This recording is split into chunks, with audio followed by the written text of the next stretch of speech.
Muling nag-alala ang fans ni Chris Aquino sa latest update na ibinigay ng kaibigan niyang si Dindo Balares through an Instagram post. Nitong nakaraang Martes, February 4, ay nag-message umano si Chris kay Dindo dahil sa isang di inaasahang insidente ang naganap. Sa kanyang weakest state, isang simpleng pagkakamali ang nagdala sa kanya sa isang mapanganib na sitwasyon. Habang nasa banyo si Chris, biglang bumigay ang kanyang kaliwang tuhod. Nawalan siya ng balanse. At bago niya pa maunawaan ang nangyari, bumagsak siya.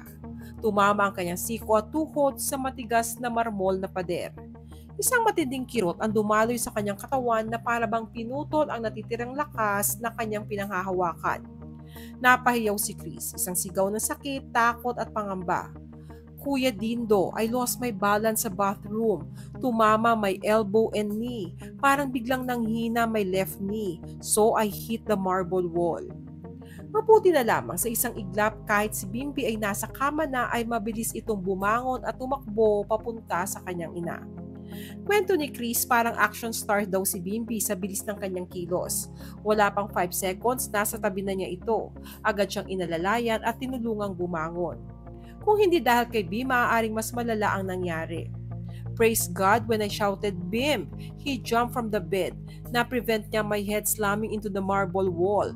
Bim is my hero.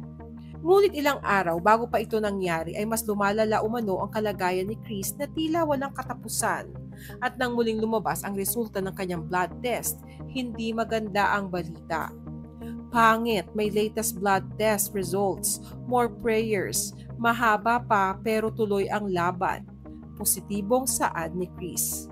Gayunpaman ay may good news sa gitna ng kanyang pinagdadaanan dahil ilang linggo na rin siyang nakakakuha ng mas mahimbing na tulog. Isang bagay na matagal na niyang ipinagdarasal. Unti-unting bumabalik ang kanyang lakas. Ngunit alam niyang hindi pa siya maaaring maging kampante. Kailangan pa rin niyang maghinay-hinay lalong-lalo na sa paggalaw ng walang kasama o alalay. Sa kabila ng lahat ng ito ay patuloy ang pananampalataya ni Chris. Araw-araw umano siyang nagdarasal, hindi lang para sa sarili kundi para rin sa mga taong patuloy na nag-aalay ng panalangin para sa kanya. At lubos ang pasasalamat ni Chris sa kanila.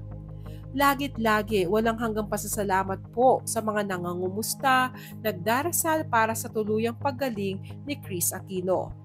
Let us pray for Chris Aquino's recovery.